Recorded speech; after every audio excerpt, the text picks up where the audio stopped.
Olá, começa agora o programa Cientistas do Brasil, produzido pela Univesp TV. Aqui você conhece um pouco mais o pensamento de pesquisadores brasileiros sobre a atividade científica e o impacto da ciência que eles fazem sobre a sociedade. Nosso convidado de hoje é o físico Luiz Davidovich, da Universidade Federal do Rio de Janeiro, que é membro da Academia Brasileira de Ciências, da Academia Nacional de Ciências dos Estados Unidos e da Academia de Ciências do Mundo em Desenvolvimento. Pesquisador na área de física quântica, Davidovich faz parte do grupo que demonstrou pela primeira vez uma medida direta de uma propriedade sutil do mundo quântico, chamada de emaranhamento. Boa noite, professor. Boa noite. Para entrevistar Luiz Davidovich sobre a carreira dele e suas principais pesquisas, está conosco a jornalista Mônica Teixeira, que é a coordenadora geral da Univesp TV. Professor, o Ederson acabou de falar na abertura sobre uma propriedade sutil do mundo quântico chamada emaranhamento. Primeiro, o que é o mundo quântico? Acho que a gente poderia começar por aí. Então, eu acho que talvez seja bom começar até pela origem da palavra quântico. Não é? Por que a gente diz que a física quântica é a física do mundo microscópico, né? O mundo das pequenas partículas, o mundo dos átomos, né? Dos elétrons.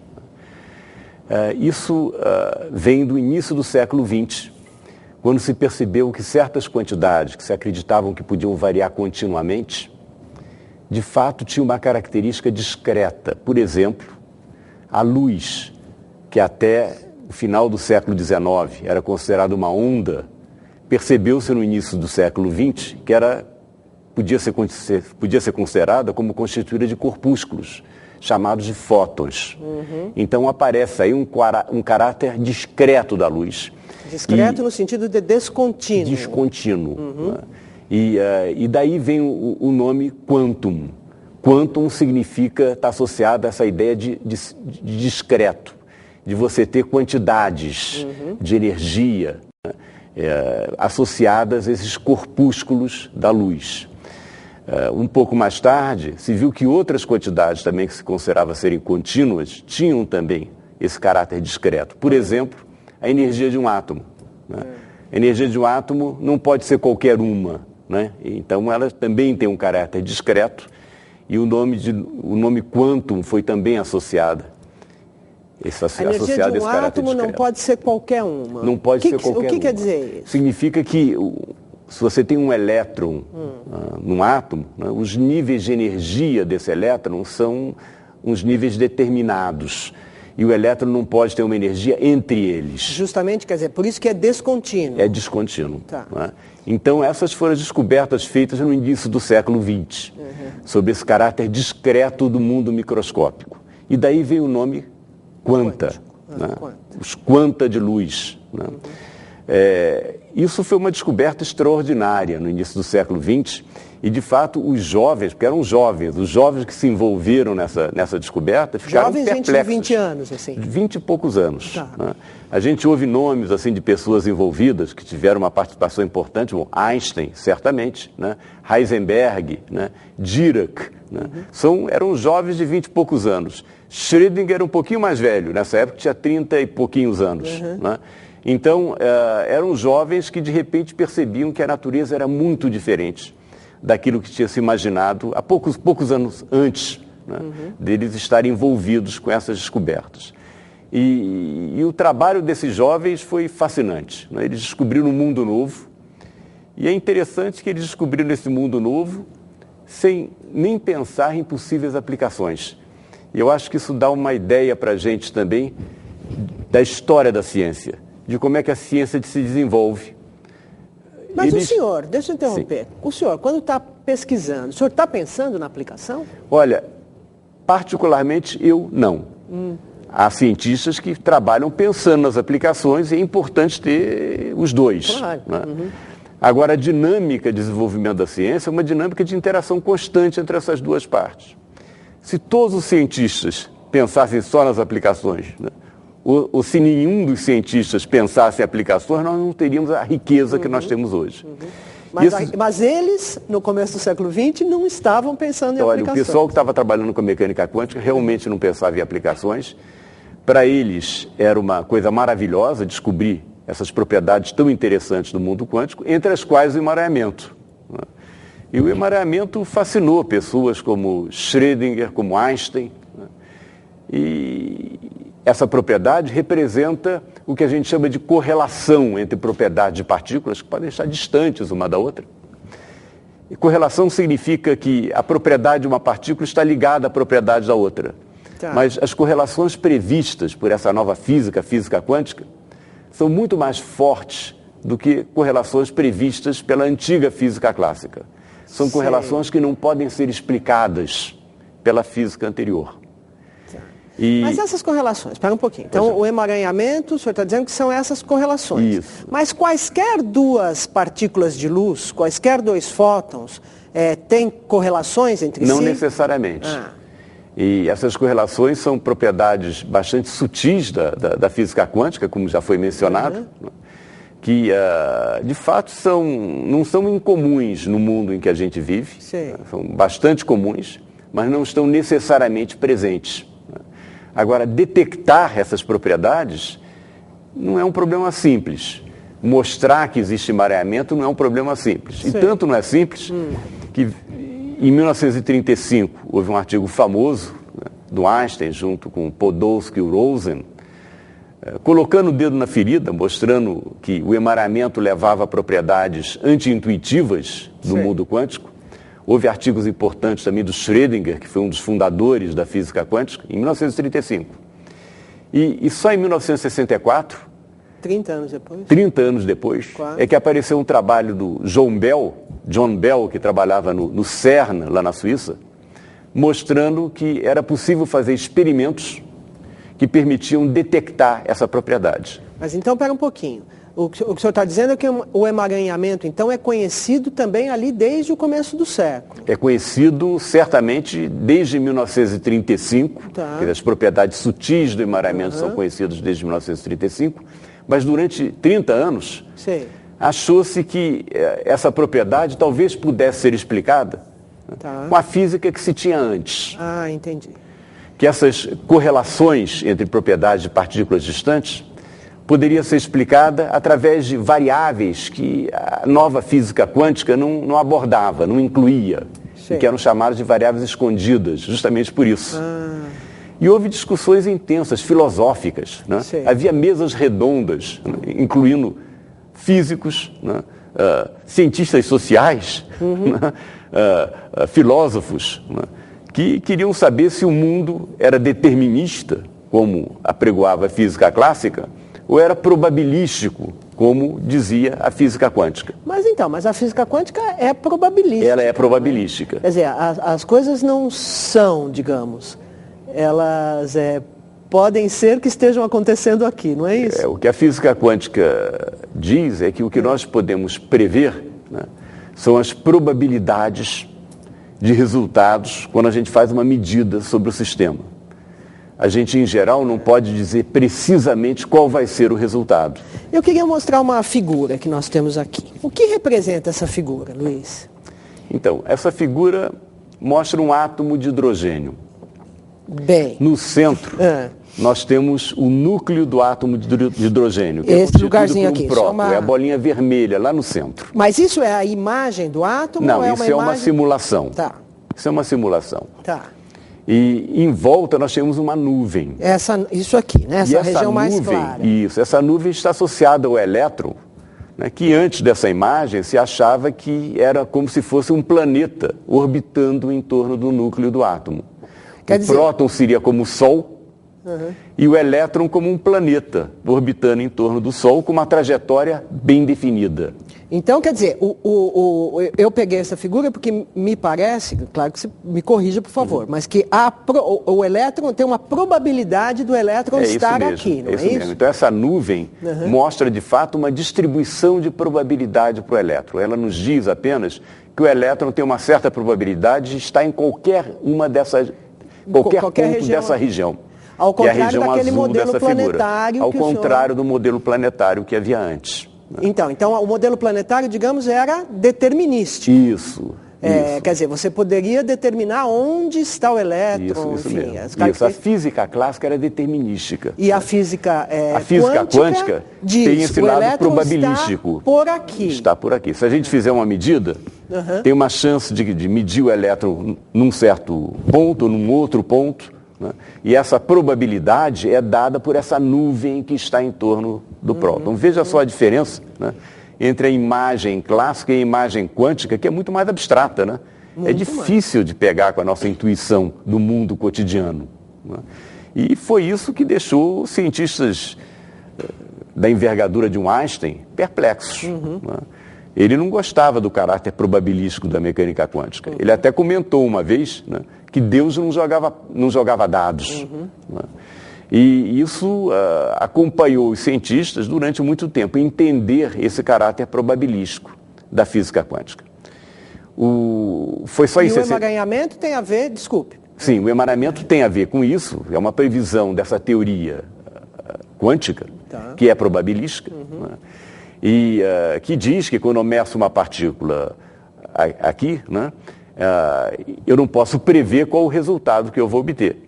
Por outro lado, se ela está emaranhada como outra partícula, existe uma forte correlação entre o resultado da medida aqui e o resultado da medida lá. Em outras palavras, embora eu tenha situações em que eu tenha completa ignorância sobre o resultado da medida que eu vou obter para essa partícula e completa ignorância sobre o resultado que eu vou obter sobre a outra, existe uma certeza nesse sistema. E a certeza está na correlação dessas propriedades.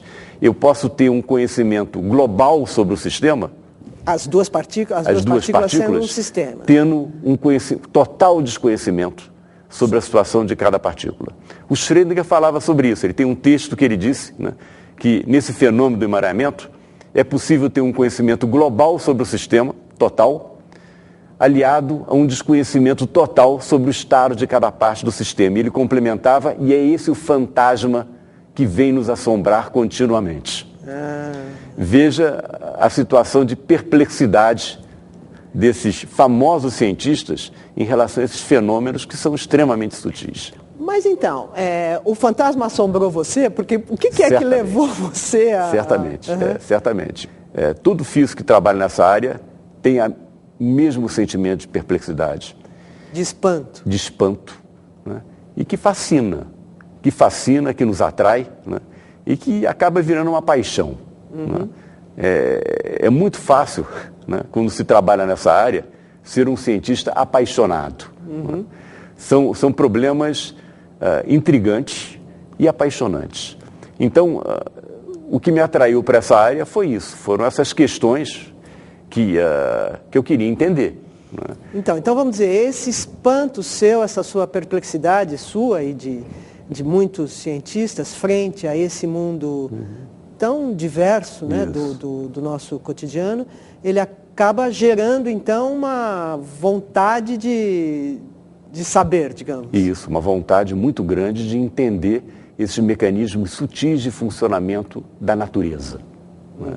E o físico é atraído para isso, não somente na física quântica, mas o físico que estuda outros sistemas da natureza, né? E aí podem ser sistemas tão complicados como, por exemplo, né, o movimento das massas de ar na atmosfera. E eu acho que vocês já tiveram no programa um físico, né, que se dedicou a isso, o Carlos Nobre, que estuda problemas extremamente complexos de previsão do clima e que envolve uma física extremamente sofisticada. Mas a vontade de entender a natureza, né, é muito grande, né? E é muito absorvedora. Então, e na sua vida pessoal e profissional, como isso apareceu, essa vontade de aprender? Ou como foi seu encontro com a física? Olha, apareceu de uma forma curiosa. Eu estava no ginásio e aí eu vi um anúncio no jornal de um curso por correspondência de rádio e televisão. Jura? E achei interessante, resolvi fazer esse curso, né? E funcionou bem. Eu recebi as apostilas em casa, recebi o material para montar rádios. Era um curso à distância. Exato. Né? E, aliás, é interessante perceber, né, que essa tecnologia de curso à distância existe há muito tempo aqui no Brasil. Né? Eu acho até interessante olhar esses casos, porque eu acho que foram casos de muito sucesso, exemplos de sucesso. E hoje em dia eu ainda encontro pessoas que trabalham em outras áreas, até diferentes das ciências exatas, e que me dizem, olha, eu fiz também esse curso por correspondência. Outro dia encontrei um amigo meu que também tinha feito esse curso. Né? E é um curso de rádio e TV, muito bem. É um curso de rádio e TV. Então fiz meu rádio, é uma maravilha, né? Você pega aquelas peças, era rádio a válvula naquela época, né? Então fiz um rádio, fiz um transmissorzinho, né, que funcionava, né? Entrava no rádio de casa, né, fazendo uma transmissão, imitando o repórter, né? Enganando meu avô, né, que transmitindo uma notícia pelo rádio com o meu transmissor, ele ficou assustado com a notícia que eu dei, mas logo explicaram para ele, olha, isso é o Luiz que está lá fazendo travessura, né? Muito bem. Acontece que esse curso me deixou curioso, porque tinha uma parte lá de corrente elétrica, como é que os elétrons fazem, né, provocam essa corrente elétrica, e eu queria entender como é que isso funcionava. De fato, esse curso de rádio e televisão me motivou a estudar outras coisas, a estudar o que era um átomo, o que era um elétron, e foi por aí. Aí eu encontrei livros de divulgação científica muito interessantes e que me estimularam muito, né? Como, por exemplo, um livro do Infield e do Einstein sobre a evolução do conceito de campo na física. Né? Livros do George Gamow, né, sobre a relatividade, né? Um livro dele muito bonito chamado 1, 2, 3, Infinito. Né? Então eram livros de divulgação. Enfim, são livros de divulgação, mas escritos por físicos que foram muito importantes. Muito importantes, grandes cientistas. Né? E fiquei muito motivado com a ciência. Né? Mas no vestibular ainda fui fazer vestibular para engenharia e para física ao mesmo tempo, né? Porque eu estava um pouco tímido, indeciso em relação a tomar esse passo que podia ter repercussões, por exemplo, salariais importantes. Né? A carreira de engenheiro, então, era vista... Era vista como uma carreira mais promissora que a carreira de físico. Né? Então fiz os vestibulares para engenharia, para física, né? E achei que podia seguir os dois cursos ao mesmo tempo. Né? Então comecei o curso de engenharia, comecei o curso de física. Agora tive a sorte de, ao fazer o curso de física na PUC do Rio, ter logo de início um fantástico professor, o Pierre-Henri Lucy. E as aulas dele eram apaixonantes. Ele subia em cima da mesa, ele pulava, ele berrava, ele gesticulava. E não usava PowerPoint, né? E não usava PowerPoint. Exatamente. Não usava PowerPoint. Né? E não se restringia tampouco somente ao cuspe-giz. Isso. Né? Eram aulas impressionantes. Né? E o Pierre-Henri Lucy foi decisivo também. Depois de 2 semanas eu resolvi, olha, não vou fazer engenharia, vou fazer só física, é isso que eu quero fazer. E por que você escolheu a PUC do Rio? Você era bom aluno, Luiz? Olha, eu era bom aluno. Né? E na época que eu fiz o vestibular, isso foi final de 1964. E em 1964 foi um ano determinante na história do Brasil. Houve o golpe militar. Né? O golpe militar foi extremamente prejudicial para a Universidade Federal do Rio de Janeiro. Universidade do Brasil, era antes da Universidade do Brasil, foi muito prejudicial para os cursos lá. E isso também foi importante na minha escolha pela PUC. Entendi. Né? A PUC ficou mais protegida, pelo menos nesses primeiros anos, né, da ditadura militar. Então, essa foi a razão da escolha. O Pierre, eu me lembro bem dele, para mostrar como é que pode ser um bom professor. Teve uma vez que um aluno fez para ele uma pergunta. Professor, por que a Lua não cai sobre a Terra? Se há gravitação, por que ela não cai sobre a Terra? E o Pierre imediatamente respondeu, olha, as respostas dele eram tão marcantes, que eu me lembro delas até hoje. Ele começou a gritar dizendo, mas ela cai o tempo todo. Agora, cai e descreve essa trajetória, é feito uma pedra que a gente joga cada vez mais longe, né? E ele berrava isso. Então, nunca mais nenhum aluno esqueceu que a Lua cai sobre a Terra o tempo todo. Né? E essa trajetória dela é uma trajetória de queda, de fato, só que ela nunca encontra a superfície terrestre. Né? Então, acho que esses primeiros professores que a gente encontra são, de fato, muito importantes na escolha profissional. E a partir daí, no início da sua carreira, você se formou então, em 68, digamos. Isso. Aí, né?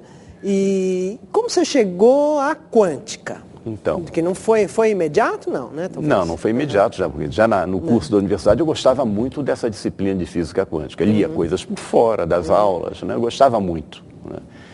E terminando o bacharelado na PUC, eu comecei o mestrado lá. E antes de terminar o mestrado, também por razões políticas, né? Eu fui expulso da universidade. Certo? Muito bem. E aí fui para os Estados Unidos. Por militância política. Por militância política. A militância era uma militância a favor da democracia, vamos deixar bem claro, né? Contra a invasão da universidade pelos militares. Né?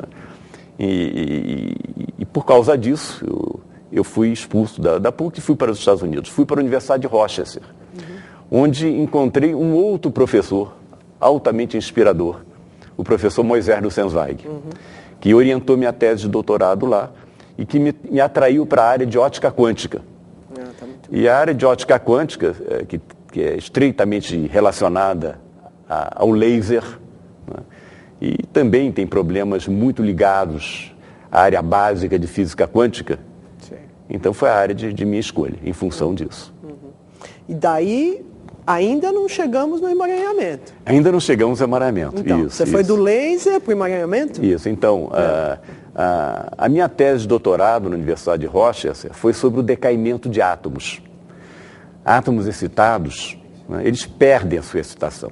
O que é um átomo excitado? Então, por exemplo, você pode pegar um átomo de hidrogênio, né, mandar, por exemplo, um feixe de laser em cima dele, né, ou fazer ele colidir com outro átomo, e com isso, né, ele ganha energia. Como eu já mencionei antes, essa energia não pode ser qualquer energia. Você tem certas energias que o átomo pode ter, mas ele passa da energia mais baixa que tem para uma energia mais alta e fica com essa energia. Ele não fica muito tempo com essa energia, ele decai. Decair significa que ele perde essa energia, mas ao perder essa energia, ele emite luz. Emite um fóton. De fato, ele emite um fóton de luz. E a minha tese de doutorado foi o estudo desse processo dinâmico, pelo qual o átomo perde sua energia e emite um fóton. Os detalhes da dinâmica desse processo. E desde então eu tenho me interessado muito por essa dinâmica de processos de decaimento. De maneira mais geral, a gente pode dizer pela dinâmica pela qual o ambiente influi no sistema que está sendo estudado. E o ambiente, sim, no caso do átomo, representa o que a gente chama de campo eletromagnético, no qual o átomo está imerso. E é esse ambiente que faz com que o átomo decaia e emita um fóton. A partir daí eu estudei outros sistemas que decaem e comecei a ficar interessado no efeito do ambiente em sistemas que a gente chama de macroscópicos, grandes. No mundo quântico a gente tem propriedades como, por exemplo, a de um elétron poder estar, a gente fala assim, não é muito preciso, mas a gente diz assim, um elétron pode estar em duas posições ao mesmo tempo. Né? É um fenômeno quântico, porque é probabilístico. É feita aquela nuvem que a gente viu no átomo. Né? Aquela nuvem mostra que o elétron podia estar em qualquer posição, naquela região, naquele volume em torno do átomo. Né? Ao medir, a gente localiza ele numa certa posição. Mas antes de medir, ele pode estar em qualquer região. E a pergunta é por que a gente não vê isso no mundo clássico? Né? Por que eu falando aqui, né, estou localizado aqui, sentado em cima dessa cadeira, e não estou espalhado pela sala numa nuvem? Né? Então eu comecei a me interessar por essa questão. Né? É interessante, porque essa questão, ela é a questão também contraintuitiva, né? Certamente, certamente. É uma questão... Por que alguém se perguntaria a respeito de não estar sentado em cima de uma cadeira e sim estar espalhado? Isso, então por que essa pergunta? Então veja, a pergunta, eu vou lhe mostrar na verdade que essa pergunta pode surgir naturalmente para quem tem conhecimento das propriedades lá desse mundo microscópico. E a ideia é a seguinte, nós somos constituídos de átomos, de elétrons, né? Nós somos um monte de átomos. E às vezes eu brinco assim, nós somos um monte de átomos que pensam sobre si mesmos e tentam se explicar. Né? Então cá estamos nós, né, um monte de átomos tentando achar explicações para eles mesmos. Muito bem. Esses átomos não são localizados. Os elétrons em torno dele não são localizados, são nuvens, estão no interior de nuvens. Daquele jeito ali, digamos. Então, como é que a gente explica que um monte de átomos, que cada um deles não é localizado, possa formar um conjunto que, afinal de contas, está bastante muito bem localizado? Uhum. Como é que se dá isso? O Einstein tinha uma pergunta também motivada pela mesma preocupação, que uma vez ele formulou para um amigo dele, o Abraham Pais. Estavam os dois caminhando pelos jardins do Instituto de Estudos Avançados de Princeton e conversavam muito sobre física os dois. Aliás, o Abraham Pais tem uma linda biografia do Einstein, cujo título é Sutil é o Senhor, né? E está traduzida para o português. Então, numa hora, o Einstein falou assim para o Abraham Pais: será que a Lua está lá quando nós não estamos olhando para ela? Uhum. Então, a que o Einstein estava se referindo? O Einstein estava dizendo, se é a medida do elétron que localiza o elétron, e antes disso ele está numa nuvem, então se nós não olharmos para a Lua, ela não está localizada. Deve ser uma nuvem, então ela não está lá. Só no momento que eu olho para a Lua é que eu a localizo, através dessa medida, que é olhar para ela, né? E aí ela fica localizada. Então essa era uma preocupação grande do Einstein. Então, e qual é a resposta para essa pergunta? Então a resposta é interessante. A resposta é que o que localiza a Lua, o que nos localiza aqui, é exatamente o efeito do ambiente. É o ambiente que localiza os objetos grandes. Porque o ambiente faz medidas sobre esses objetos o tempo todo. A Lua está sendo iluminada, não é verdade, pela luz do Sol. O fato dela ser iluminada significa o quê? Que tem fótons que saem do Sol e que batem na Lua, não é? E são refletidos, alguns deles, e aí nós vemos a Lua. O fato do fóton ser refletido, ou da luz ser refletida pela Lua, é uma medida que a gente faz sobre a Lua. De fato, não a gente, o ambiente faz sobre a Lua, independentemente de nós estarmos lá ou não. Não precisa estar o observador lá, o próprio ambiente está fazendo a medida. Nós aqui estamos sendo medidos ao tempo todo, não só pela luz que está incidindo sobre nós, né, mas pelos átomos do ambiente que esquentam o nosso corpo, felizmente, né? E caso contrário, imagina, no espaço cósmico, né, nós nos congelaríamos talvez rapidamente. Pela falta tá de átomos Pela batendo, falta né? de um ambiente que esteja contribuindo para nos aquecer. Claro que tem a nossa energia interna também que contribui para isso, mas nós temos esse ambiente com o qual nós entramos em equilíbrio, né, e que faz com que aqui em São Paulo, no inverno, a gente tem que colocar um casaco até para nos proteger do efeito do ambiente. Né? Muito bem. Então é o ambiente que nos localiza. Então o efeito do ambiente também é esse, não é só fazer átomos decaírem, mas é localizar esses objetos grandes, esses objetos macroscópicos. E eu comecei a me interessar por essa questão. A gente chama isso, tecnicamente, o limite clássico da física quântica. Como é que a gente concilia os fenômenos que a gente vê no mundo macroscópico com a descrição de fenômenos microscópicos que a física quântica fornece. Bom, a partir daí eu tomei contato com vários trabalhos feitos na área de computação quântica. Veja só os caminhos. Há essa expectativa de que se possa um dia construir computadores que utilizam esses efeitos sutis da física quântica, como o emaranhamento, né? essa nuvem, né, não localizada das partículas. Né? E é muito importante entender o efeito do ambiente sobre o computador quântico. Porque assim como o ambiente nos transforma em objetos bem localizados e clássicos, o ambiente também pode transformar rapidamente um computador quântico em um computador clássico. Isso eu não entendi. Então, olha só. O computador quântico é baseado justamente nessas propriedades sutis do mundo quântico. Tá bem. O emaranhamento, essas correlações fortes entre objetos microscópicos, é um ingrediente importante na computação quântica. O computador quântico está sendo pesquisado pelas promessas que ele oferece de resolver alguns problemas muito mais rapidamente que os computadores que não funcionam, por exemplo, com emaranhamento, com essas correlações fortes. Se o ambiente transforma objetos como nós em objetos clássicos, né, localizados, esse mesmo ambiente você pode mostrar que ele faz sumir essas correlações quânticas que existem no computador quântico. No momento que elas somem, que elas desaparecem, que elas decaem, o computador quântico se transforma num computador que a gente já conhece, o computador clássico, e perde essa potência extra que ele teria para resolver problemas especiais. Bom, isso é um problema, É um problema, mas esse problema fez com que eu me aproximasse dessa área, porque eu já estava tratando de problemas relativos ao efeito do ambiente sobre esses objetos macroscópicos. Então, o computador quântico é um belo exemplo de objeto grande afetado pelo ambiente.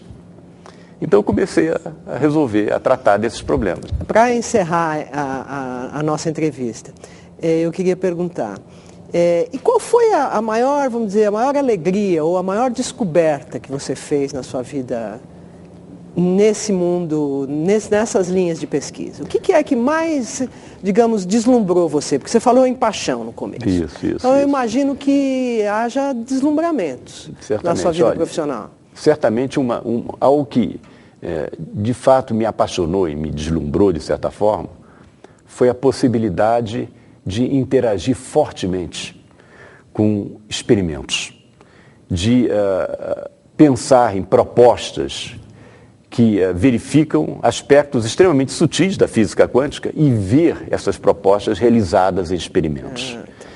Tive experiências desse tipo colaborando com o pessoal na França, da École Normale Supérieure, Escola Normal Superior, na França, em Paris, e que realizaram alguns desses experimentos sobre exatamente o limite clássico do mundo quântico. Então, nós, em colaboração com eles, nós pensamos em experimentos que poderiam testar esses limites clássicos da física quântica. Esses experimentos foram realizados, né, e confirmaram as previsões teóricas. São experimentos muito difíceis de realizar, né, confirmaram as previsões teóricas. Mostrando que o emaranhamento, por exemplo, existe. Nesses experimentos realizados em Paris, ainda não. Lá eles mostraram que esses objetos deslocalizados perdem a deslocalização, ou melhor, ficam localizados sob o efeito do ambiente. Sim. Isso é que foi mostrado lá em Paris. Mais tarde, até usando essa experiência de interagir com grupos experimentais em Paris, tive a oportunidade de interagir com grupos experimentais na Universidade Federal do Rio de Janeiro. De fato, nós fizemos um laboratório lá, né? Contratamos experimentais de primeira linha, como o Paulo Henrique Souto Ribeiro, o Steve Walborn, né? O Cláudio Len César. São 3 experimentais contratados lá e que trabalham em áreas de fronteira da física quântica. O Cláudio fazendo experiência de armadilhas de átomos, são átomos que são presos e cuja temperatura é reduzida a uma quantidade muito pequena. E o Paulo Souto Ribeiro e o Steve fazendo experimentos sobre emaranhamento. E aí o laboratório já não estava lá num outro continente, mas estava no meu lado, né? E essa foi uma experiência extremamente apaixonante, extremamente enriquecedora. Juntos, né, com Paulo Henrique Souto Ribeiro, com Steve Walborn especialmente, fizemos propostas de experimentos envolvendo estados emaranhados de fótons. São fótons que têm essa correlação muito forte. Né? E esses experimentos levaram, né, à primeira medida direta do emaranhamento e, mais recentemente, levaram ao estudo experimental do efeito do ambiente sobre o emaranhamento. Foram também experimentos pioneiros. Esses experimentos saíram em revistas muito conceituadas, como a Nature, depois tivemos 2 artigos publicados na revista Science, né? E foi fascinante não só trabalhar na proposta do experimento, como seguir também o experimento, né? E finalmente ver um resultado que mostrava pela primeira vez um efeito drástico, de fato, do ambiente sobre o emaranhamento. Muito obrigado pela entrevista. Cientistas do Brasil faz agora um intervalo rápido. No próximo bloco, uma conversa sobre as pesquisas mais recentes da física quântica. Até já.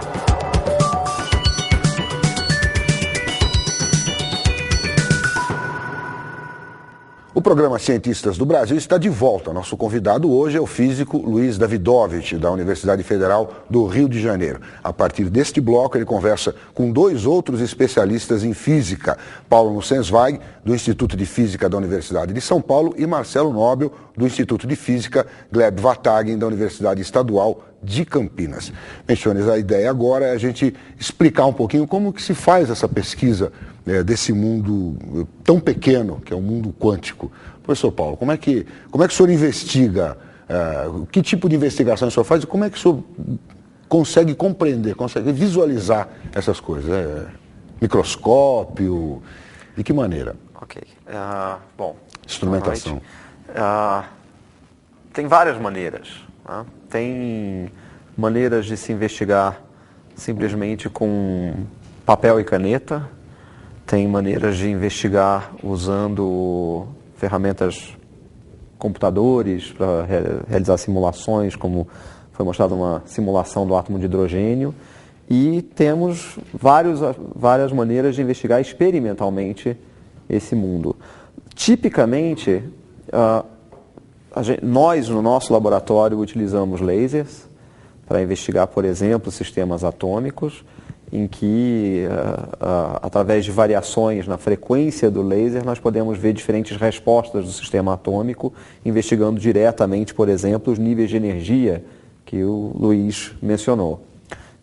Nós podemos fazer experiências também investigando, simplesmente detetando luz com fotodiodos e observando uma corrente elétrica devido à incidência de luz e, através das propriedades dessa corrente elétrica, inferir propriedades da luz, por exemplo, para investigar esse mundo, as propriedades de emaranhamento, por exemplo, nesse mundo quântico. Você está dizendo, então, de uma medida indireta, né, Paulo?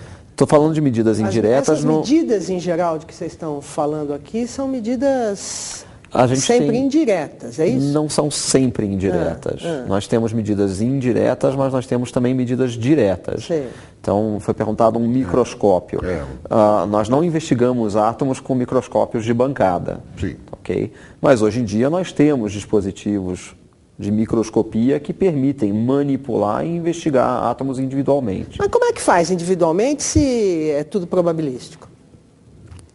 Bom, então voltamos, né? Primeiro, nem tudo é probabilístico. Tá bom. Né? Então há coisas que existem, vamos dizer. Ali, né? Olha, acho que a mecânica quântica nos ensinou a tomar muito cuidado com palavras como realidade, existência. Né? Então nós tendemos a falar dessas coisas com uma certa precaução. O que a gente pode dizer é que há várias coisas que não são probabilísticas. Então, por exemplo, o Luiz mencionou armadilhas para átomos.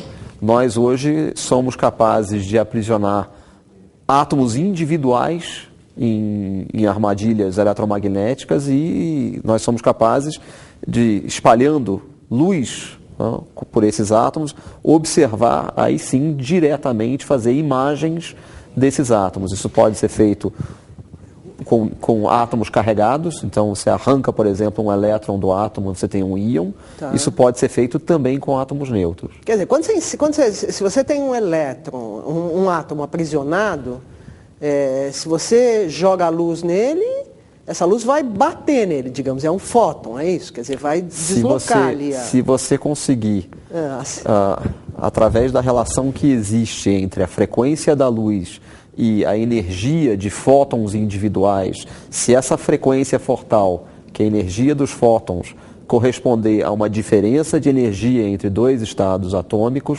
você excita o átomo, portanto você passa de um estado do estado de menor energia para um estado mais excitado e, subsequentemente, esse átomo vai se desexcitar. Ele vai decair, como o Luiz disse no começo. Exatamente. Nesse processo, o fóton incidente tem uma direção dada do laser que você utilizou, o fóton espalhado ele vai ter uma direção diferente. Agora, então, se você conseguir, o senhor disse, é uma tentativa e erro? Há uma possibilidade de não se conseguir ou se consegue? Não. Já se sabe como conseguir? Ok. Nós já conhecemos, no começo era tentativa e erro, isso se chama espectroscopia. Né? Você incide com luz sobre os átomos, você varia a frequência da luz e você procura aquela frequência na qual você tem um efeito. Você descobriu o que a gente chama de uma ressonância atômica. O átomo responde a uma determinada frequência.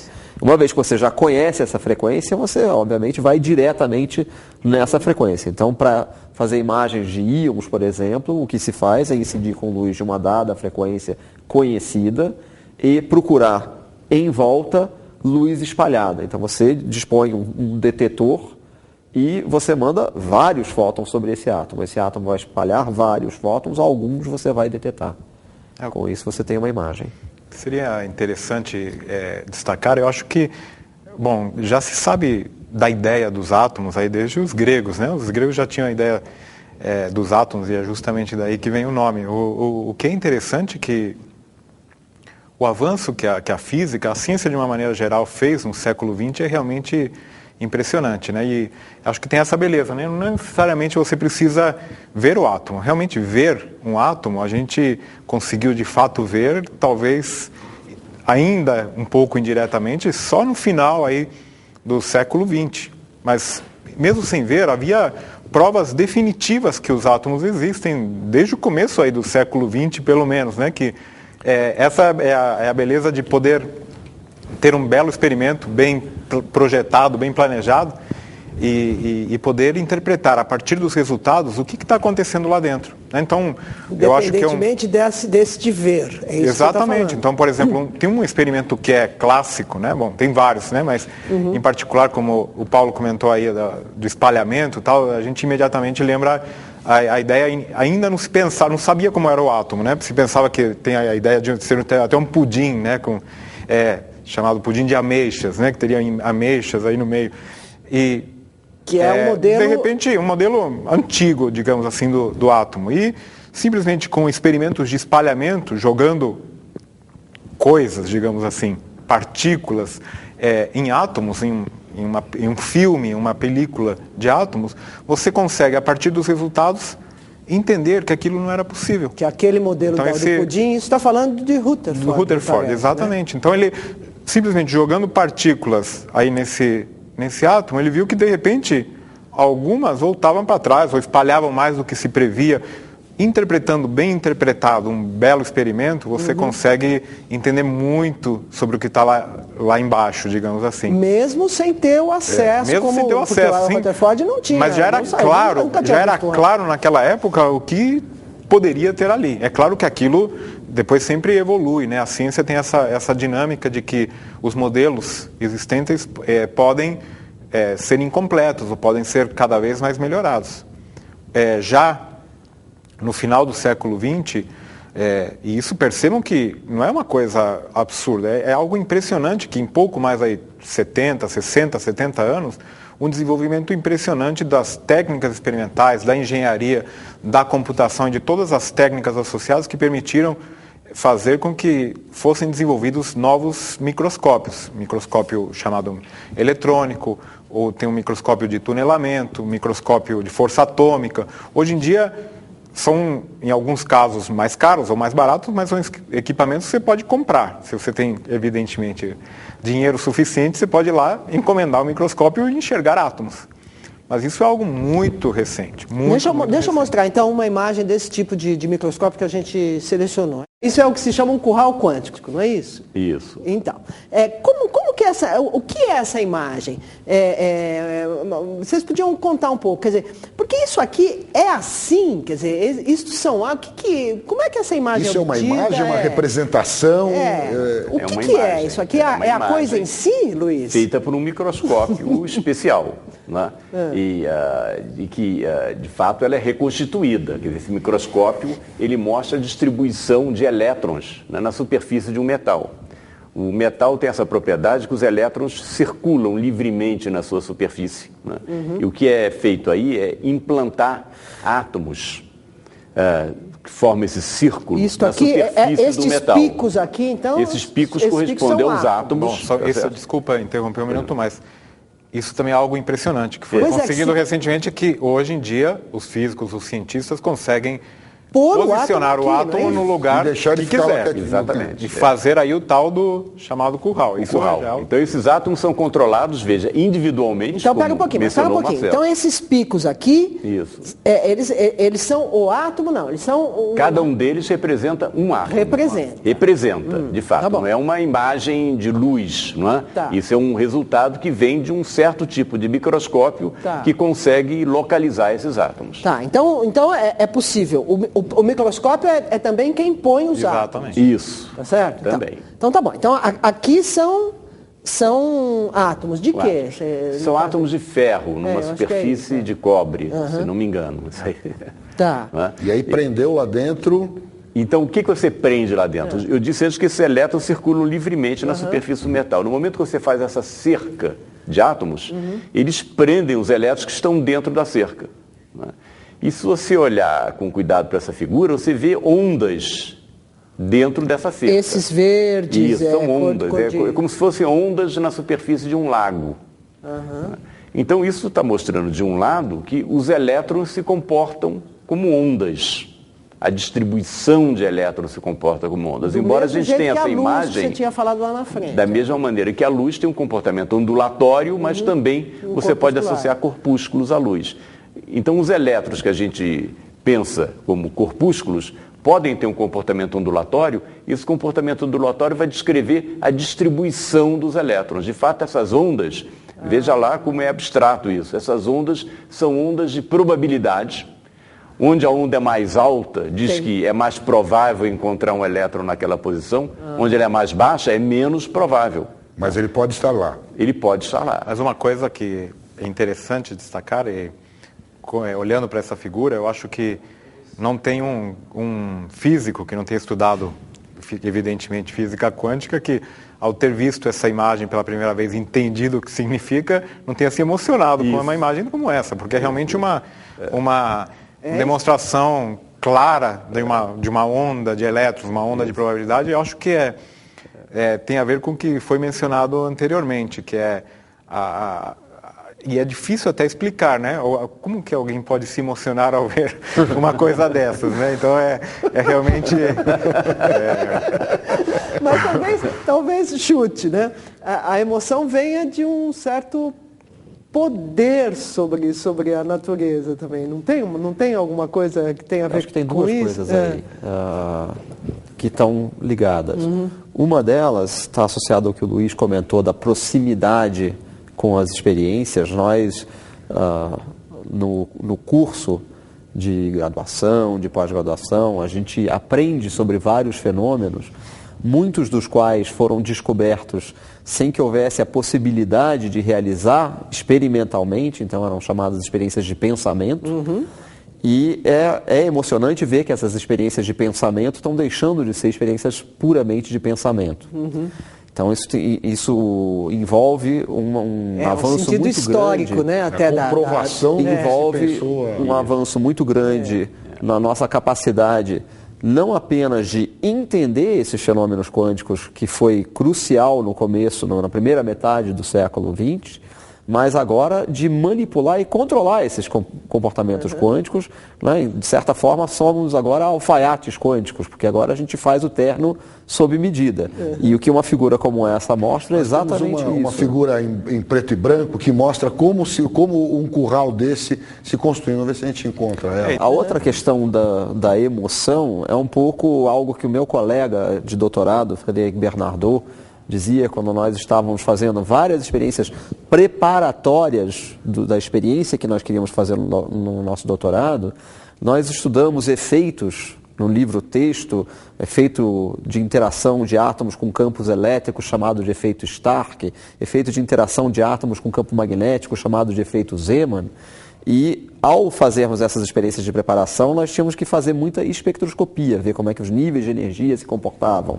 E a frase dele é uma frase que eu nunca vou esquecer. Ele dizia: agora eu acredito no efeito Stark, agora eu acredito no efeito Zeeman, porque nós observamos. Deixa de ser a previsão Deixa de ser a previsão. Então tem uma emoção grande. Deixa de ser uma fórmula. Deixa de ser uma fórmula. Nós tem uma emoção grande de você constatar. Mas tem o outro lado também que eu acho que é interessante, que no momento que a gente consegue olhar, manipular e medir alguns efeitos nessa escala, né, nanoscópica, microscópica, nem tudo se sabe de antemão, né? Então, muita coisa aparece na hora da medida, que aí é desafio para mais gerações e gerações aí de novos físicos. Mas aqui tem um desafio, não tem, gente? Porque, tem muitos. Né? Tem muitos, eu sei, mas me parece que tem um aqui que é isto aqui, não é? Isso aí, essa figura em particular, eu não conheço. É a figura do... Sim, essa aí na verdade não é uma... Não é um elétron, isso aí são átomos que são colocados... De fato, é um átomo que é colocado numa região. Nesse foco isso é interessante. Essa forma desse curral é uma forma de uma elipse. E você colocando um átomo nesse foco ponto da elipse, né? você vê a imagem desse átomo sendo formada no outro foco da elipse. Quer dizer, como... É um fenômeno conhecido de ótica de ondas. Isso era conhecido com a luz. Você tem uma elipse, você coloca uma lâmpadazinha num foco da elipse, a imagem dela se focaliza no outro foco da elipse, né? Isso aqui é exatamente esse fenômeno, mas aplicado a átomos. E está claro aí o aspecto ondulatório desse sistema, né? A imagem do átomo, de fato, feita através dessas ondas, que são ondas eletrônicas, né, vai se concentrar no outro foco da elipse. Quer dizer, aqui não tem... Com som também acontece. Tem casos clássicos, né, isso se conhece há muito tempo, então há até histórias, não sei se são verídicas, né, de que salas especiais, por exemplo, tem uma em Versalhes que diz que o salão oval, que quando você tinha que fazer uma fofoca, o rei colocava o cara exatamente num dos focos e deixava alguém ouvindo no outro. Né? Exatamente. Para ver se... Isso mesmo. Para ouvir E aí o que... o átomo então está aqui e esse outro ponto... É a imagem desse átomo. É a imagem do átomo. Isso. É uma representação, então, quer dizer, ou é ele mesmo, então? Não, aqui não tem átomo nenhum. Aí não tem átomo nenhum, é a imagem dele. É a imagem dele. Assim como uma luz colocada num foco do elipse vai produzir uma imagem daquela lâmpada, né? No outro foco, aqui é a imagem do átomo que é produzido. Mas nós estamos vendo, então, uma ótica da matéria. Né? É uma ótica da matéria, uma ótica associada a ondas de matéria. A matéria sendo os átomos, no caso. É isso a matéria sendo os átomos e os elétrons que fazem parte desse curral aí. Né, e que tem um comportamento ondulatório. De onda. Um comportamento de onda. Então, aquilo que era conhecido realmente na acústica, ações, né, ou para a luz, agora a gente pode verificar com átomos e elétrons. Mas isso também brincar de ondas, né, com a matéria é algo que também na física quântica também são experimentos clássicos e espetaculares. Então, eu vejo aí que você tem as imagens também dos experimentos clássicos de fendas duplas, né, onde é algo parecido, né, digamos assim. Onde se jogam aí em fendas, né, você coloca duas fendas, joga uma partícula, pode ser, ou um elétron, qualquer coisa assim, e você observa o fenômeno que é conhecido na luz, na ótica, que é o fenômeno da difração, né? Difração, Aí, no caso, é interferência mesmo, interferência por duas fendas, né? Em que você vê claramente o caráter ondulatório, você tem franjas claras e escuras dessa imagem, né?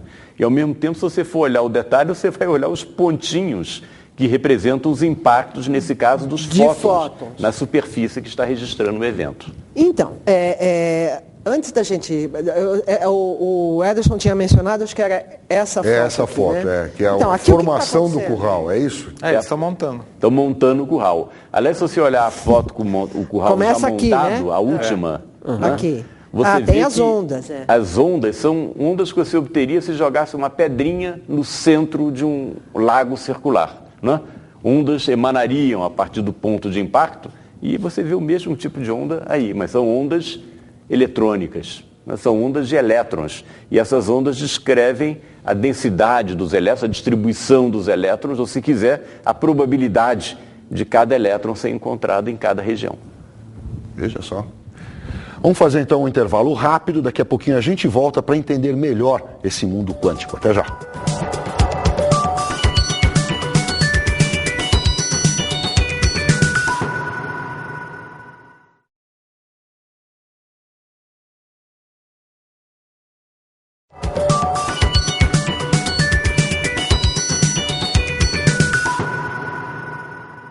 Estamos de volta com o programa Cientistas do Brasil. Nosso convidado de hoje é o físico Luiz Davidovich.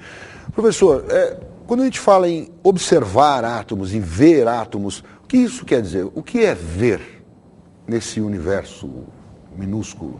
Essa é uma questão muito interessante e, de fato, a gente pode dizer que a física quântica teve consequências importantes na nossa maneira de perceber o mundo.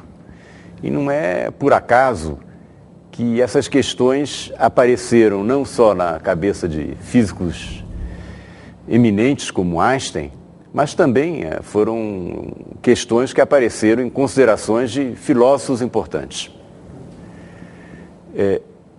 Ver é algo sofisticado, segundo quando a gente entende um pouco o comportamento desse mundo quântico. E isso foi descrito pelos pioneiros da física quântica. Por exemplo, se nós quisermos ver um átomo ou um elétron, nós podemos fazer isso enviando luz. Essa é a maneira como nós nos vemos aqui. Nós somos iluminados e isso permite que sejamos vistos. Então você pode mandar luz para ver um átomo. A luz refletida faz com que você veja onde está o átomo. No entanto, para você localizar o átomo, para poder vê-lo com uma precisão grande, você precisa aumentar a frequência dessa luz, certo? A frequência está associada à cor da luz. Quanto mais alta a frequência, mais a luz está para o violeta. Uma frequência mais baixa é a cor vermelha, né? Frequência mais alta, a cor azul, depois mais alta ainda é violeta e assim por diante. Então você precisa aumentar a frequência da luz ou, em geral, da radiação que você usa para ver o objeto. Mas por que para localizar você precisa aumentar? A razão é a seguinte, quando você aumenta a frequência, você diminui uma propriedade que se chama comprimento de onda da luz. Tá. O comprimento, a luz oscila. E você pode pensar na oscilação da luz como análogo à oscilação de uma corda, por exemplo, né, que tem máximos e mínimos. O comprimento de onda é a distância entre dois máximos consecutivos. Para você localizar um objeto por luz, você precisa usar uma luz cujo comprimento de onda seja menor do que a região em que você está localizando o elétron. Senão, a luz que ele vai espalhar vai ser difusa e você não vai saber de onde vem essa luz. Então, essa é a razão. Precisa ter um comprimento de luz bem pequeno. Então, ao diminuir o comprimento de onda, significa aumentar a frequência, porque pode-se mostrar que a frequência aumenta quando você diminui o comprimento de onda. Então, mas quando você aumenta a frequência, você aumenta a energia desses corpúsculos de luz, dos fótons. Aumentando a energia deles, você aumenta o impacto desses fótons com o objeto que você quer visualizar.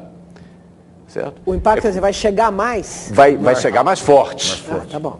Né? Como se fosse uma colisão de duas partículas, uma vindo muito rápido, uma com uma massa muito grande. Né? No momento que você tem esse impacto mais forte, o que acontece com esse objeto? Ele ganha velocidade. Ele sai de onde ele está. Ele sai de onde ele está. Então, quando você tenta localizar um objeto mais precisamente, você está melhorando, né, a determinação da posição dele, mas você está piorando a determinação da velocidade dele. A velocidade dele fica indefinida por causa dessa colisão mais forte. Por outro lado, se você tenta conhecer a velocidade, por um argumento análogo a esse, você pode mostrar que é a posição que você vai passar a desconhecer. Isso foi formulado pelo jovem físico Heisenberg em 1927, num artigo famoso em que ele formulou o chamado princípio da incerteza de Heisenberg, que diz isso. Quanto mais precisamente você procura localizar o objeto, mais imprecisa vai ser a velocidade desse objeto.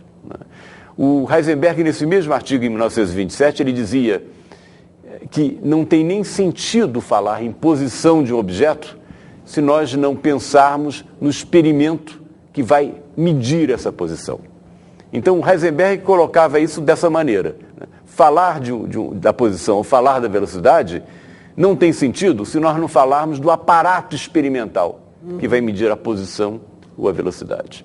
Então, isso mostra que ver no mundo quântico é muito diferente do que ver no mundo clássico. A gente não se preocupa com essas histórias. E a razão pela qual a gente não se preocupa com essas histórias no mundo clássico é que a incerteza de posição, a incerteza de velocidade que existem no mundo clássico são muito menores, né, do que as posições típicas ou as velocidades típicas que nós estamos descrevendo nesse mundo. Quer dizer, para a luz mover você da cadeira... É difícil, né? É difícil. Né? É difícil, exatamente. Então, essa percepção de que a medida quântica, né, muda o objeto que está sendo medido é uma percepção muito importante nessa nova física, na física quântica. E como aquela experiência que você estava se referindo no primeiro bloco, do entrelaçamento das partículas, e como é que é possível medir isso, então? Você disse que você mede os efeitos do ambiente sobre o emaranhamento, isso, não é isso? Isso. Então, como que faz isso? Então, olha só. Você disse que você concebeu o experimento e que os experimentais realizaram. Isso. Quer dizer, Então, tem dois momentos aí. Tem dois momentos, mas nesse caso particular, que é um laboratório que fica lá no nosso grupo, tanto a concepção como a experimentação, como a realização, foram realizados em conjunto. De fato, eu participei da concepção do experimento, eu acompanhei, mas não meti a mão na massa, não. Quem fez o experimento foram meus colegas, né? Mas nós discutimos conjuntamente como é que seria o experimento, né? E como é que você faz isso? Bom, primeiro, como é que você gera esses fótons que estão emaranhados, né? Isso é feito incidindo luz laser. Você tem um laser, você incide luz laser, que em geral está na região do violeta ou do ultravioleta, né? Num cristal, tá certo? É um cristal, né, que tem uma propriedade interessante. Quando você incide luz sobre ele, em vez da luz que sai do cristal estar também, vai ter a mesma cor da luz incidente, que é a ideia que nós temos da ótica clássica, nós vemos saem dois feixes do cristal. E, dependendo da situação experimental, esses dois feixes podem, por exemplo, estar no vermelho, no infravermelho. Eles saem com uma frequência diferente da luz que incidiu sobre o cristal. Isso é propriedade do cristal? Isso é uma propriedade do cristal que produz esses feixes a partir do feixe incidente no cristal. Qualquer que seja o formato do cristal? Não, ele é cortado de uma forma especial, né, para produzir esses feixes na direção que a gente quer e é orientado também de uma maneira especial, na experiência. Muito bem. Como é que nós entendemos isso do ponto de vista microscópico? O que acontece é que vem um fóton desse feixe incidente, que é um laser potente, né? Você precisa de potência para gerar esses dois feixes com frequência menor. Por isso é que não se via isso antes. Antigamente não existia experimentos de ótica que você entra com uma cor, sai em cores diferentes, porque você precisa de lasers que são potentes e que podem produzir esse efeito. Então, vem um fóton desse laser e esse fóton excita o cristal. O que significa isso? Bom, nós já vimos isso antes. Pega esse cristal, que inicialmente tem uma certa energia, e coloca ele numa outra energia, maior do que a anterior, certo? Com isso, o fóton é absorvido pelo cristal. Em seguida, esse cristal decai. Lembra aquele átomo que decaía, né? O cristal decai e, ao decair, produz dois fótons. Há uma conservação de energia que tem que ser satisfeita, né? Entrou um fóton com uma certa energia, saem dois. Então, claro que a soma das energias desses dois fótons tem que ser, no máximo, igual à energia do fóton que chega. Eu digo no máximo que pode ter perdas nesse processo. Pode ser que vá energia para outros lugares, né? Então, mas a energia de um fóton é proporcional à sua frequência. Então, para as energias desses dois fótons serem menores que a energia do fóton que chega, a frequência deles tem que ser menor. Por isso que a cor é diferente. Por isso é que a cor é diferente. Sob certas condições, esses fótons que saem emaranhados. Certo? Então, essas condições são obtidas através de uma composição de cristais, que eu não vou nem mencionar isso aqui, mas você fabrica cristais que produzem fótons emaranhados. Então, assim são produzidos esses fótons emaranhados. Uma vez produzidos, aí nós temos que mostrar que eles são emaranhados, né? E, como eu mencionei, até 1964 não se sabia como fazer isso. E foi em 64 que o John Bell mostrou que era possível fazer uma experiência que diferenciava as correlações quânticas das correlações previstas por teorias clássicas, que diriam que tem uma variável escondida que determina exatamente as variáveis dessas partículas que estão sendo medidas. Uma teoria determinística. Então é possível fazer uma experiência que diferencia essas duas teorias. Então, o que a gente pode fazer é uma experiência tipo daquela experiência que o John Bell sugeriu, e que vai mostrar que o sistema está emaranhado. Nós fazemos algo mais. Nós fazemos algo que hoje em dia é chamado por um nome pomposo, que às vezes lembra um setor hospitalar, né? O nome é tomografia quântica. Né? A gente às vezes vai no hospital, faz tomografia, né, do cérebro, tomografia do corpo, né? E fica lá torcendo para que nada de especial ocorra na imagem. Né? A tomografia feita nos hospitais produz uma imagem tridimensional, por exemplo, do nosso cérebro, de um órgão interno. Né? E os cientistas quânticos, sempre muito imaginativos com relação a nomes, né? Não só em relação à física, mas também em relação a nomes, né? Inventaram esse nome, tomografia quântica. O que é tomografia quântica? É realmente desvendar, né, o estado daqueles dois fótons, mapear esse estado, né, e a partir daí, então, calcular o emaranhamento desses objetos. Então, essa é que é a ideia. Né? Então, a gente faz um processo de tomografia que significa fazer várias medidas sobre os dois fótons, você faz várias medidas, usando elementos de óptica que eram conhecidos há muito tempo. Espelho. Polarizadores, espelho. Tá certo? Espelhos, objetos transparentes, tá certo? Então, você usando esses objetos, você faz várias medidas e com essas medidas, a gente também tem um termo pomposo, a gente diz que nós podemos reconstruir o estado desses dois fótons. Então, é como se fosse reconstruir a imagem do cérebro através de uma tomografia. E reconstruindo a imagem, reconstruindo o estado desses dois fótons, a gente tem todos os elementos para obter qualquer quantidade que a gente queira relativa a eles. Qualquer medida. Qualquer quantidade que se queira. Por exemplo, o emaranhamento. Né? Então você está dizendo que o emaranhamento é uma quantidade. É uma quantidade, isso mesmo. É algo, né, que você define e que pode variar, digamos, de 0 a 1, numa certa escala.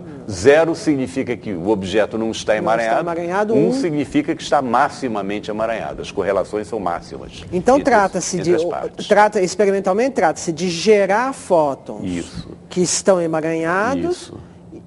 Para então estudar o emaranhamento. Estudar o emaranhamento, estudar o efeito do ambiente sobre os fótons, por exemplo. Né? Você pode, isso a gente fez lá no Rio, né?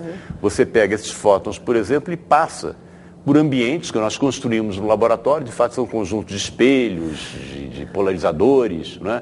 E que alteram o estado desses fótons como um ambiente. Para saber como ele se comporta em cada ambiente desse. Para saber como é que ele se comporta em cada ambiente. Em seguida, após deixar os fótons passarem por esses ambientes, nós fazemos a tal tomografia. Marcelo, você trabalha num campo um pouco diferente disso.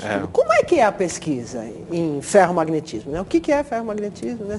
Eu acho que também tem a ver com a física quântica, né? Então a gente acaba trabalhando aí em áreas um pouco diferentes.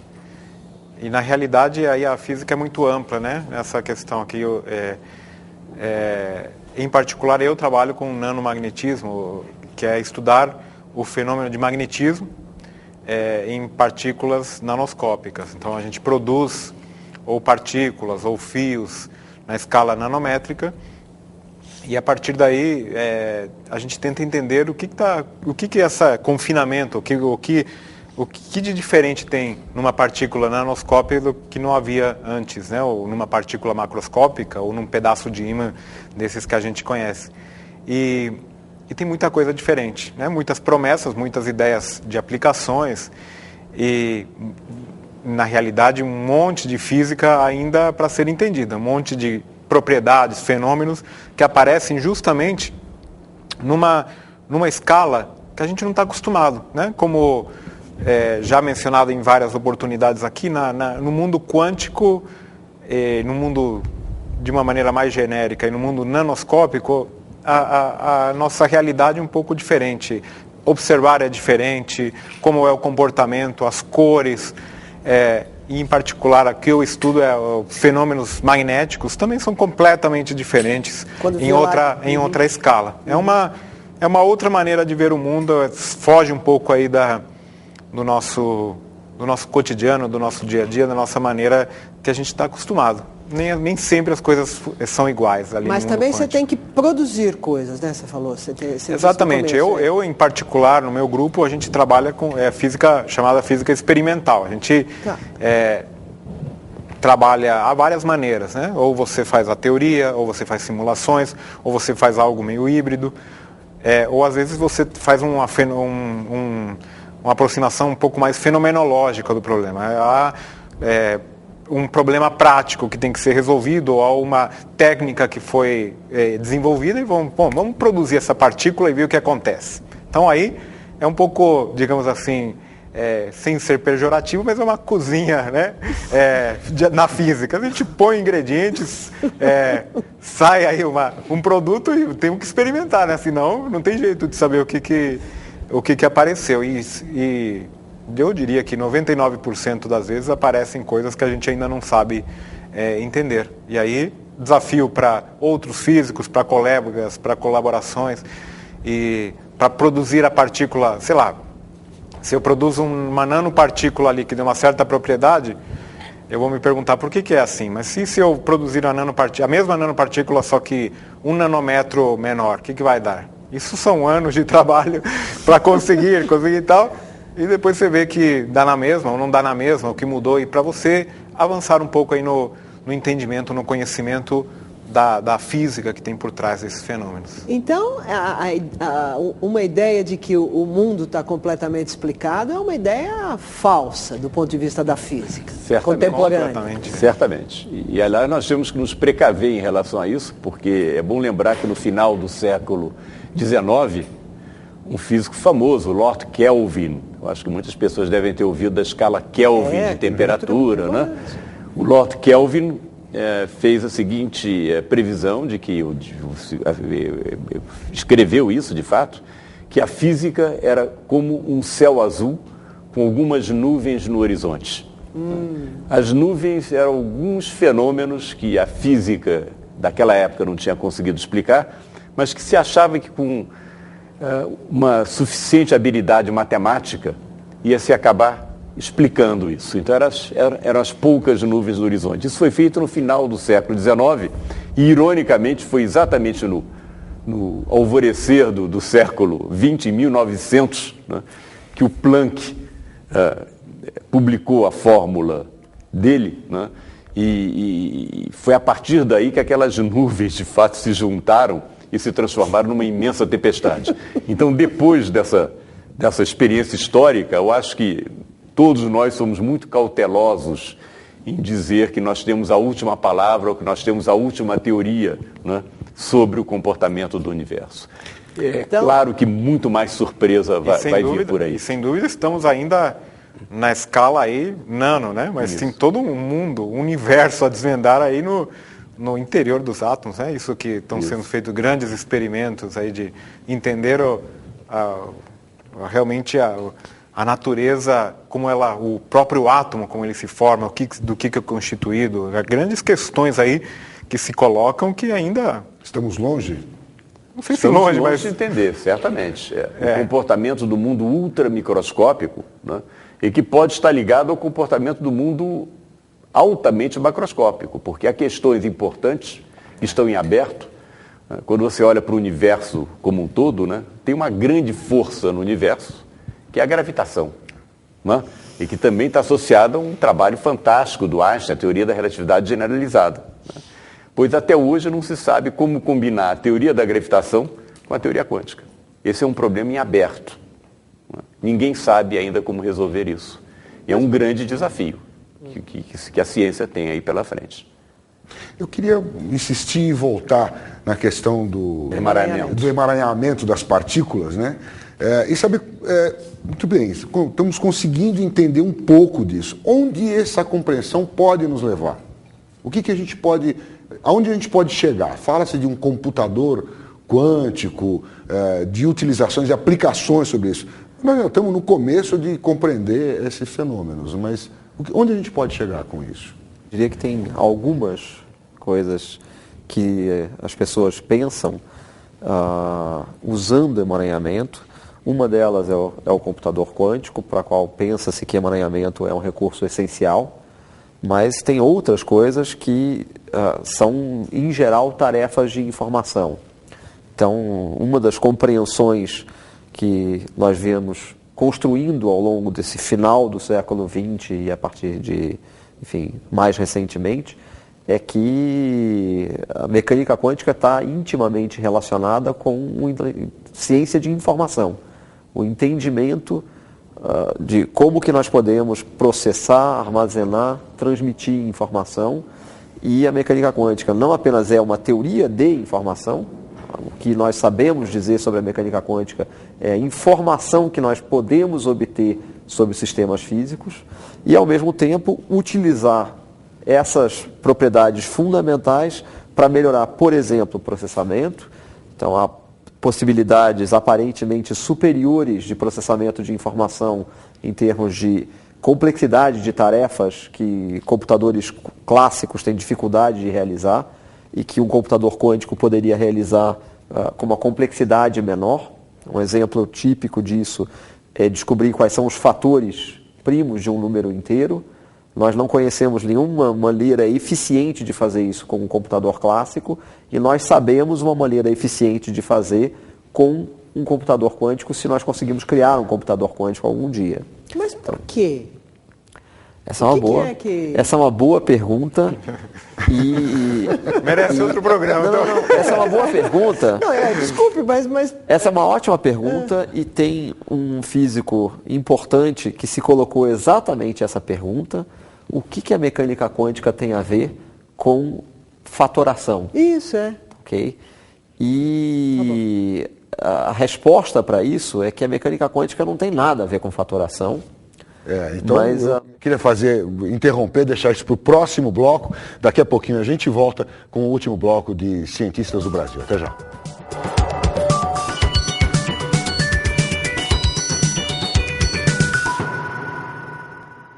Estamos de volta com o último bloco do programa Cientistas do Brasil. Voltando aqui, professor Paulo, eu queria que você explicasse para a gente melhor o que o computador quântico, a física quântica, tem a ver com os números primos, decompor. Ok, então vamos por partes. Primeiro, como eu estava dizendo, um físico importante chamado David Mermin se colocou exatamente essa questão e a resposta é que não tem nada a ver com os números primos, mas existe uma estratégia eficiente de descobrir esses números primos que está associada a frequências. E, como foi dito aqui, a mecânica quântica envolve fenômenos ondulatórios e, portanto, está associado a frequências e a maneira de descobrir periodicidades. Então, através de estratégias bem boladas em mecânica quântica, é possível descobrir periodicidades e essas periodicidades podem ser utilizadas para descobrir fatores primos de um número inteiro. Por que a mecânica quântica é pensada como permitindo avanços em termos de processamento de informação? Porque a partir do momento que você permite essa ideia como os elétrons poderem estar em dois lugares ao mesmo tempo, você permite fazer processamento paralelo massivo. Ou seja, se você consegue gerar grandes estados emaranhados, você investiga ao mesmo tempo várias possibilidades de computação. E é isso que é pensado como uma maneira de aumentar a eficiência. Paralelos tem a ver com o emaranhamento. Exatamente, com você ter várias possibilidades. Você pensar, por exemplo, em sistemas que têm dois estados possíveis, que seriam os bits. No caso da mecânica quântica, a gente diz que são bits quânticos e você poderia gerar um estado em que várias possibilidades desses bits estivessem presentes ao mesmo tempo. E, portanto, ao realizar um processo de computação, ao invés de investigar sequencialmente cada uma dessas possibilidades, você estaria investigando todas em paralelo. Quer dizer, computação aí usado no seu sentido próprio, quer dizer, de fazer conta. De fazer conta e... Isso mesmo. Por isso que o computador quântico, desse ponto de vista, é um sonho. Agora, a mecânica quântica tem também aplicações para, por exemplo, tarefas de comunicação. Transmissão de mensagens seguras. E isso está associado ao que o Luiz comentou, de você ter perturbações no sistema quando você interage com ele, quando você faz medidas, você provoca mudanças no sistema. Portanto, uma pessoa pode procurar comunicar uma mensagem para outra e se alguém entrar para tentar obter informação, ela vai obrigatoriamente fazer medidas e perturbar o sistema, o que significa que ela pode ser detetada. Tá bom. E esse é seguramente, em termos de aplicações de emaranhamento, é seguramente aquela que está mais próxima de uma realidade comercial, pois já existem, inclusive, sistemas em que isso foi feito na prática. Por exemplo, em eleições na Suíça, dados de urnas foram transmitidos para uma central usando mecanismos de criptografia quântica. A transmissão de dados também entre bancos que utilizam esses recursos. Aqui também acho que a história nos mostra que provavelmente as perspectivas, sei lá, se alguém assistir esse programa daqui a 50 anos vai até talvez dar risada, né? Porque não sabemos, né? Realmente aonde essas pesquisas básicas vão levar. Hoje o mundo que nós temos, muita gente não sabe disso, mas o mundo que nós vivemos, o mundo que nós temos, essencialmente depende da física, ou dependeu do seu desenvolvimento tecnológico da física quântica. Então, a partir da física quântica, como já foi mencionado, foram desenvolvidos os lasers e, portanto, leitores, né, de DVD, CD, etc. Tudo isso depende disso. Todos os transistores, todos os computadores e qualquer coisa eletrônica que você possa imaginar depende essencialmente da física quântica, além de uma série de outras aplicações. Então, o que eu acho que a lição que a gente acaba tendo é que realmente a gente tem como motivação principal fazer ciência, entender o universo, entender o mundo, e as consequências virão naturalmente. Eu acho que essa é uma lição bem importante. Eu tive um professor desses também, inspiradores, né? E eu me lembro, quando nós estávamos falando sobre teoria do laser, que ele dizia que o laser, quando foi inventado, era um problema em busca de era uma solução em busca de problemas. Né? Esse professor se chama Luiz Davidovich. Agora, essas incertezas todas, né, desse universo quântico também não acabam criando um bando de gente querendo explicar coisas que não são explicáveis pela física quântica? Sim, eu acho que uma coisa é fundamental, que é lembrar que a física quântica é válida, né, no limite quântico, ou seja, lá no universo microscópico, né, no mundo nanoscópico. Quando você vai extrapolar isso para o nosso cotidiano, nossa vida do dia a dia, surgem complicações.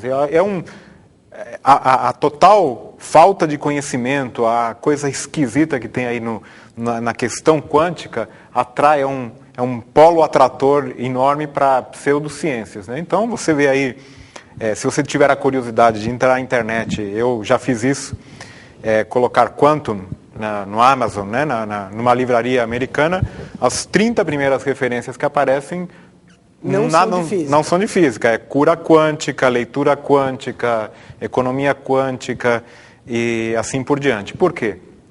Porque se extrapolam conceitos que valem aí para o mundo nanoscópico, para o mundo microscópico, para o nosso dia a dia. A questão das incertezas, a questão do emaranhamento, estamos conectados, então vira um negócio holístico, sabe? Então, não é que a partícula some daqui para aparecer ali. Então, você acaba, pela dificuldade intrínseca que isso tem de ser compreendido por todos nós, inclusive os que estudamos física e tal, não é uma coisa que a gente sai da aula, tá todo sabendo física quântica, não é trivial.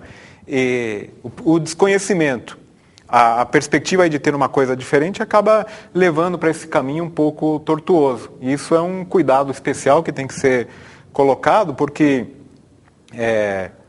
eu, particularmente, acho que nós físicos, né, somos às vezes taxados de céticos, né, não acreditam em nada.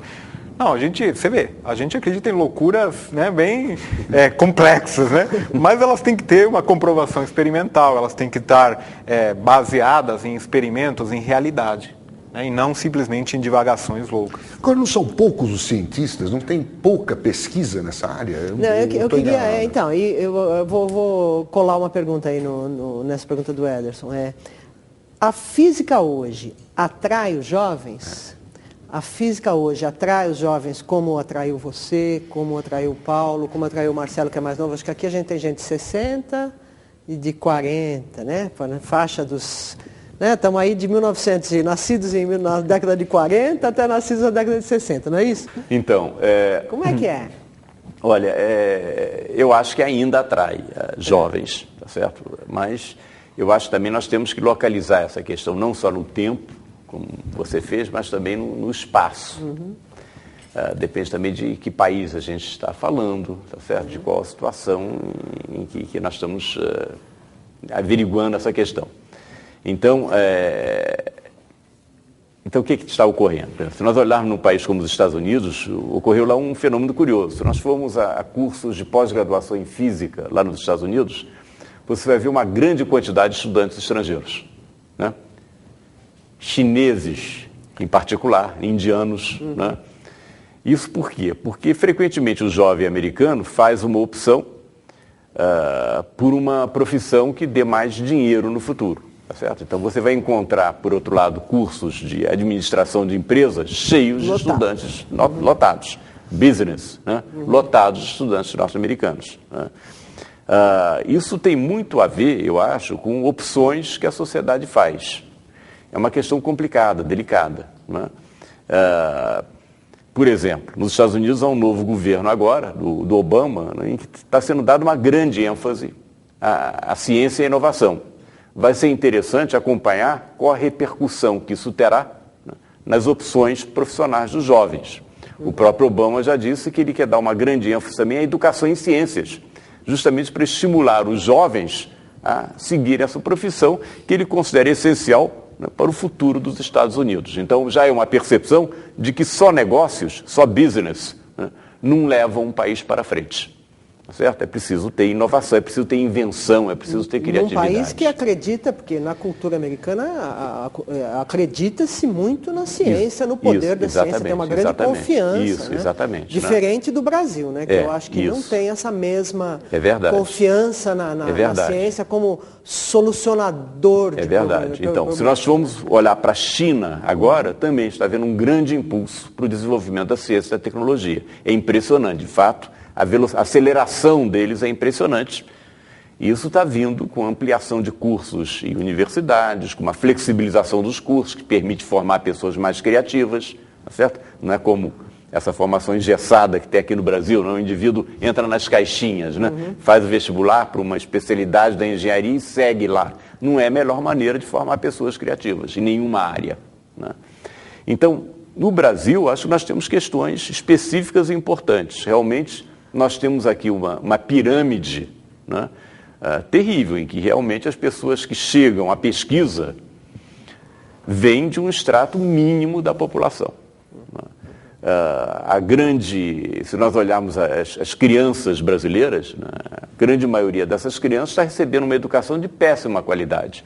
De fato, a questão não é nem na educação superior, ela vem antes, também não está na educação média, nem mesmo no ensino fundamental.